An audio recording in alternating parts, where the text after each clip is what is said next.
Hey, hello, and welcome to this episode of Learn Everyday English, your roadway to English proficiency. Here we're in the studio today, and I'm going to have an interesting and a little bit different episode for you.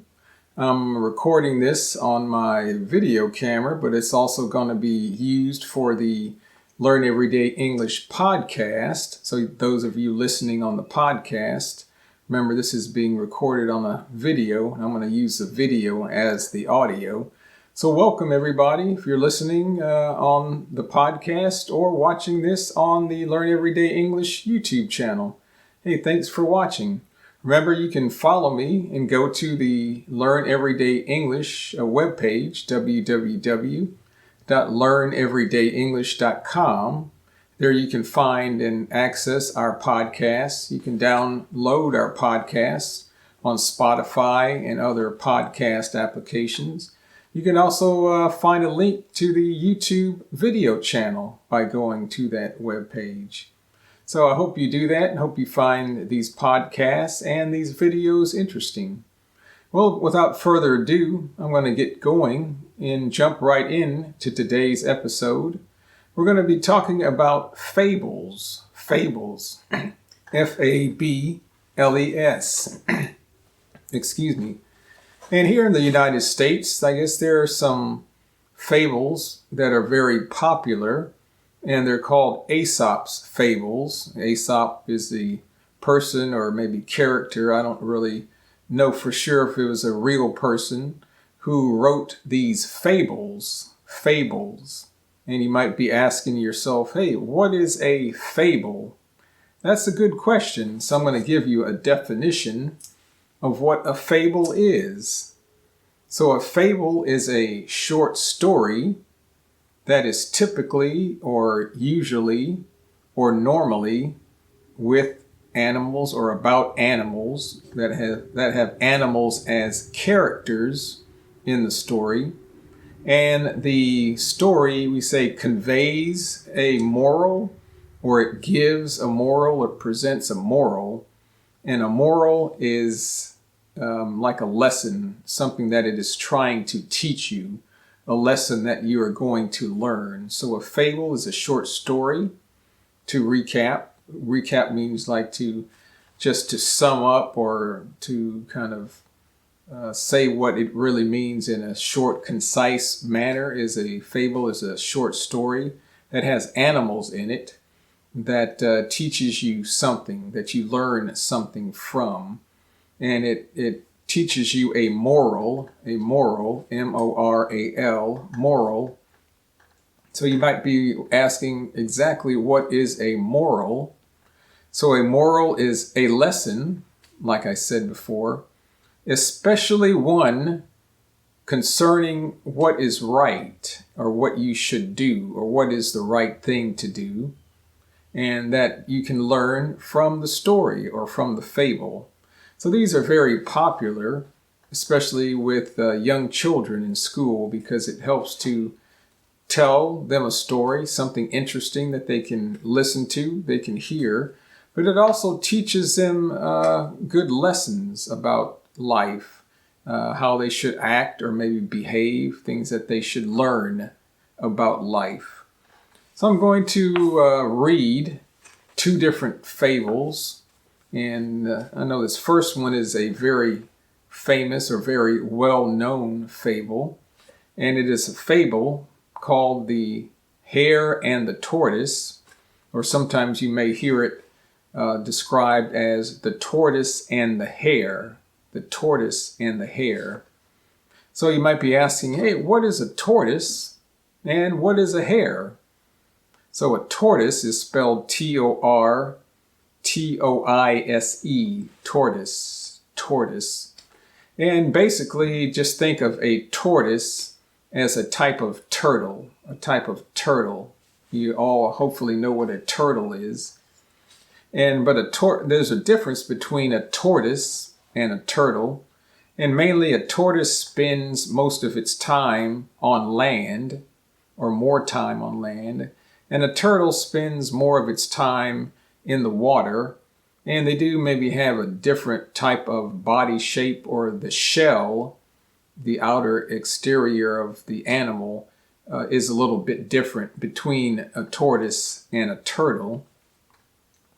And the next question you may be asking, well, what is a hare? I know hair can be like the thing, the stuff that is on the top of your head, or you might have hair on your arms, but that's a different word spelled differently. The hair that's on my head is H-A-I-R, but we're talking about something totally different. It's a type of animal called a hare, and it is spelled H-A-R-E, H-A-R-E, hare. And to make it simple, again, just think of a hare, H-A-R-E, the animal, just like a type of rabbit. It's a type of rabbit, but normally it is bigger than a rabbit. So just think a hare is a big rabbit, and a tortoise is just a type of turtle. So the story is the hare and the tortoise, or you can maybe think of it as the rabbit and the turtle. But I'm going to use the words hare and tortoise in the story. And I'm going to read the story. I'm going to read the fable. Remember, fable is a type of story. And listen to the fable. Listen to the story. I'm going to read the fable through once without stopping. And then I'm going to go back and review, or to highlight various words and phrases, then read it again, and then tell you what the moral of the story is. And the moral of the story is like, what is the lesson of the story that it is trying to teach you? So here is the story about the hare and the tortoise. A hare was making fun of the tortoise one day for being so slow. "Do you ever get anywhere?" he asked with a mocking laugh. "Yes," replied the tortoise, "and I get there sooner than you think. I'll run you a race and prove it." The hare was much amused at the idea of running a race with the tortoise, but for the fun of the thing, he agreed. So the fox, that's another animal, had consented to act as judge, marked the distance, and started the runners off. The hare was soon far out of sight, and to make the tortoise feel very deeply how ridiculous it was for him to try to race with a hare, he lay down beside the course to take a nap until the tortoise should catch up. The tortoise, meanwhile, kept going slowly but steadily, and after a time passed the place where the hare was sleeping. But the hare slept on very peacefully, and when at last he did wake up, the tortoise was near the goal. The hare now ran his swiftest, but he could not overtake the tortoise in time. So that is the story of the hare and the tortoise, or sometimes, like I said, you'll hear this named or called the tortoise and the hare. So let me go through the story again and explain certain things to you. It says a hare, which is the rabbit, was making fun of the tortoise or the turtle. So to make fun of means to tease, or to laugh at, or to joke about someone. So to tease or make fun of is not a good thing. A lot of times in school, kids make fun of each other, maybe make fun of someone because they are skinny, or because they are fat, or because they look strange or different, or because they maybe talk differently. To make fun of somebody, which is not a nice thing to do. Then it goes on to say, so the hare was making fun of the tortoise one day for being so slow. So the hare was telling the tortoise, hey, you can't move very fast. You move very slowly. Ha ha ha. And then the hare asked, "Do you ever get anywhere? Do you ever make it? You're so slow." He asked with a mocking laugh. A mocking laugh. Mocking means to make fun of. in a kind of a cruel way or tyrannical, like ha ha ha ha. That's like a mocking laugh, a mocking laugh. So the tortoise answered and he said, yes, replied the tortoise, or yes, answered. Reply means to answer. Yes, replied the tortoise, and I get there sooner than you think, or more quickly than you think. I'll run you a race and prove it. That means I will race against you and I will show you. So the hare was much amused. The hare found it funny. To be amused means to find something funny or entertaining. He said, ah, ha, ha, ha. You're going to run a race against me? So the hare was much amused at the idea of running a race with the tortoise. But for the fun of the thing, for the fun of means like for entertainment or pleasure, he agreed.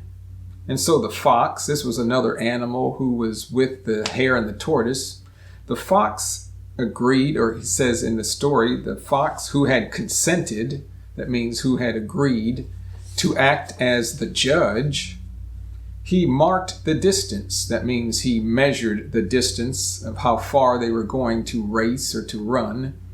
And he started the runners off. He said, ready, set, go. And they started to run. So initially, it says the hare was soon far out of sight, like he was so far away, you couldn't see the hare. He was running so fast.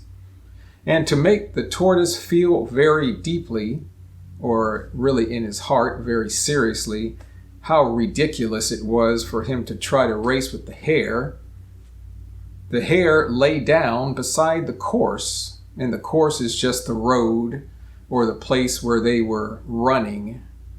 So the hare was very kind of overconfident, we say. He was running so fast. The tortoise was way behind.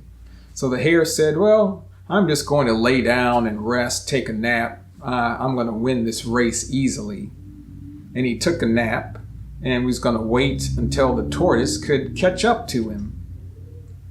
But the tortoise, meanwhile, just kept going at his slow or his constant pace. He wasn't rushing or going very fast, but he was constant and consistent. But after a time, he passed the place where the hare was still sleeping. And the hare kept sleeping. He didn't notice that the tortoise had passed him. But he finally, it says, and when at last, which means finally, the hare, he did wake up, and the tortoise was near the goal. The goal is the finish line or the ending of the race. So by the time the hare woke up, he realized, hey, the tortoise is almost at the finish line. He's almost at the end of the race. So it says the hare now ran his swiftest. Swiftest just means fastest. So to be swift means to be fast. So the hare now ran his swiftest, but he could not overtake the tortoise in time. To overtake means like to catch up with something or somebody and to pass them. So he could not overtake the tortoise in time. So let me read that whole story again, completely without stopping. And now that you know some of these words and expressions, see if the story makes more sense to you. So a hare was making fun of the tortoise one day for being so slow. Do you ever get anywhere? He asked with a mocking laugh. Yes, replied the tortoise, and I get there sooner than you think. I'll run you a race and prove it. The hare was much amused at the idea of running a race with the tortoise, but for the fun of the thing, he agreed. So the fox, who had consented to act as judge, marked the distance and started the runners off. The hare was soon far out of sight, and to make the tortoise feel very deeply how ridiculous it was for him to try a race with the hare, he lay down beside the course to take a nap until the tortoise should catch up. The tortoise, meanwhile, kept going slowly but steadily, and after a time passed the place where the hare was sleeping. But the hare slept on very peacefully, and when at last he did wake up, the tortoise was near the goal. The hare now ran his swiftest, but he could not overtake the tortoise in time. Did you understand that story a little bit better now, the second time through, after the explanation? And again, remember, you don't have to try to write this down. If you're watching on YouTube, eventually you can turn on the English subtitles and read along. Those of you listening on the podcast, remember you can go to the Learn Everyday English YouTube channel, go to the resources, podcast resources page, and you can download the story and the program notes and follow along with me. So that makes it a lot easier for you. So what is the moral of this story? We have two animals. One is very fast, the hare. One is very slow, the tortoise. They had a race. The hare was very confident. We could say he was overly confident, too confident. And he stopped to sleep while the tortoise kept going at his constant, regular speed. So sometimes the fastest person doesn't always win the race, right? So the moral of the story is the race is not always to the swiftest, or just like I said, the winner of the race is not always the fastest person. So keep that in mind as a moral to the story. Sometimes it is best or better just to be consistent and persistent and do something every day or a little bit every day at a time than try to do a lot of something all at once. And this really applies to language learning. It's better to be consistent and constant, move at I don't say a slow pace, but a constant pace, whatever pace is comfortable for you. But be constant with it, be consistent with it, try to do something every day rather than trying to do everything really quickly and try to learn a lot of stuff, say all at once, and study a lot of something, maybe a lot one day, and then don't study anything for 3 or 4 days, and then you study again. That is not the best way to learn a language or to learn English. It is better to be like the tortoise and to just move along constantly at a pace that is comfortable for you, and everybody has their own pace, rather than to try to be like the hare and learn something very quickly all at once. So I think that is a very good moral for you all to learn, a lesson to learn from this fable. The second story or fable is called The Dog and His Reflection. The Dog and His Reflection. And a reflection is like an image or something that you see that shows or reflects yourself or your face. For example, if you look into a mirror, you see your reflection or you see yourself looking back at you. That is what a reflection is.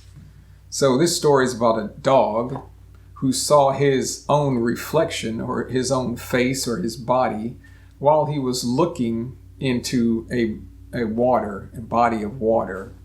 So keep that in mind. So here's the story.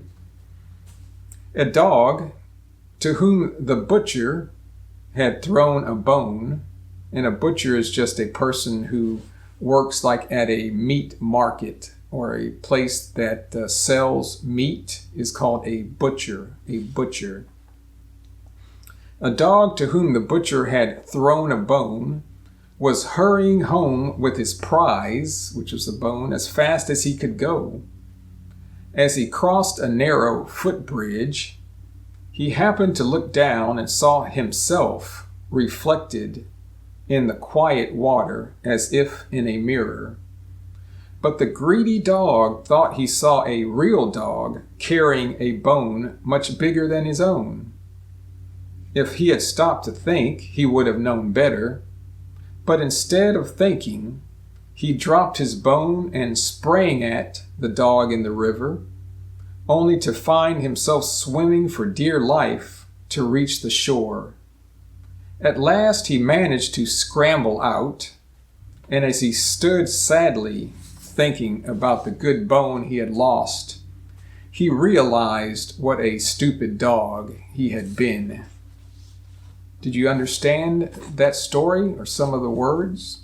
Did you understand or could you figure out the moral of that story, the lesson learned?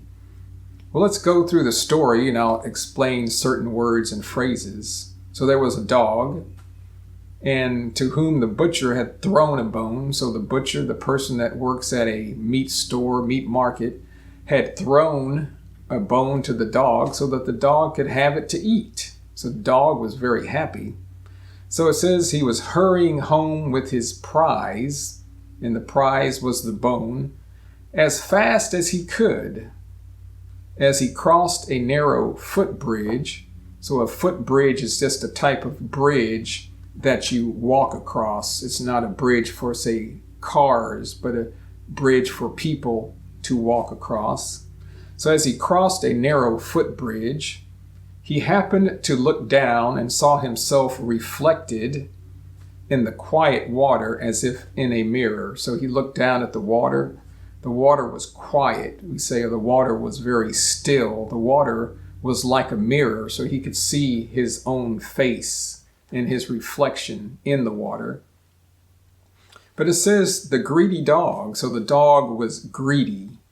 That means he wanted more than what he had. He wanted something that somebody else had, because he thought he saw a real dog carrying a bone much bigger than his own. So when he looked in the water, the reflection that he saw, he thought the reflection was another dog with another bone. So he wanted the other bone that the other dog that he thought was in the water had, but it was really, he was actually only looking at himself.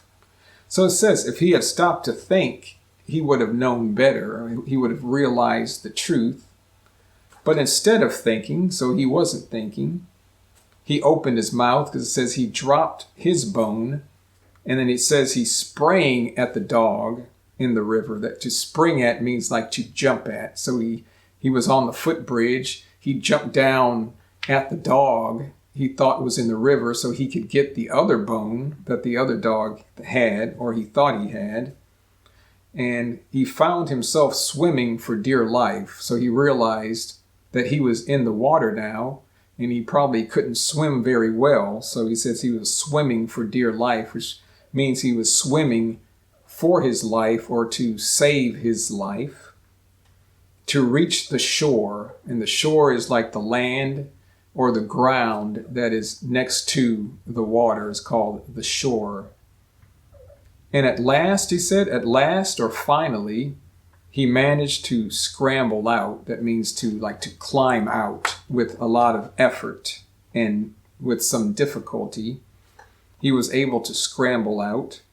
And as he stood sadly thinking about the good bone he had lost, so when he opened his mouth, he dropped the bone that the butcher gave him, and he lost it in the water.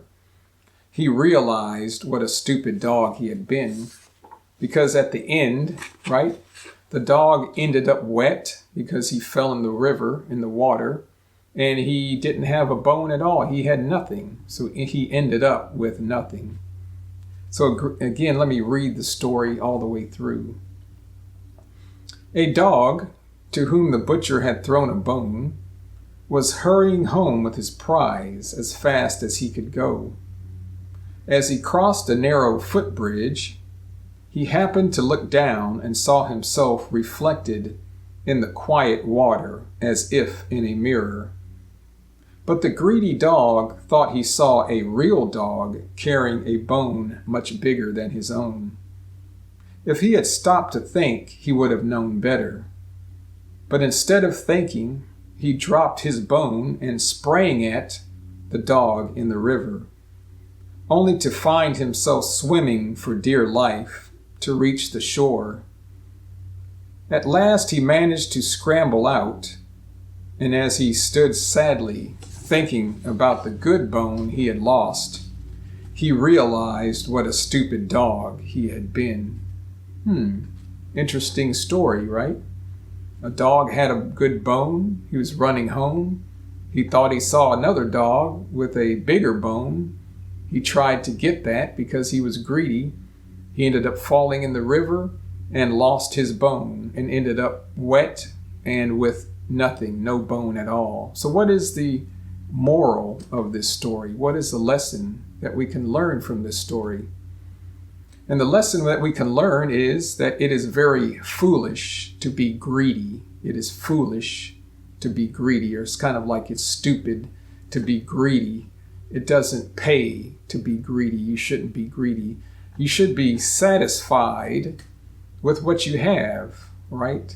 And not want something that is not yours, especially something that somebody else has. You shouldn't try to take it from them. So those are two fables, two stories, and each story has a moral or a lesson that you can learn from. So I hope you enjoyed this lesson. If you want to learn more about fables, go on the internet and look up AESOP'S Fables, AESOP'S Fables, F-A-B-L-E-S, AESOP'S Fables.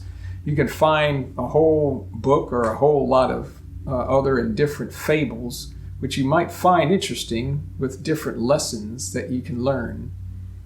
So I think that's it. So if you like this lesson, let me know. If you're watching on YouTube, hey, hit the like button, subscribe to the channel. Hey, leave a comment below.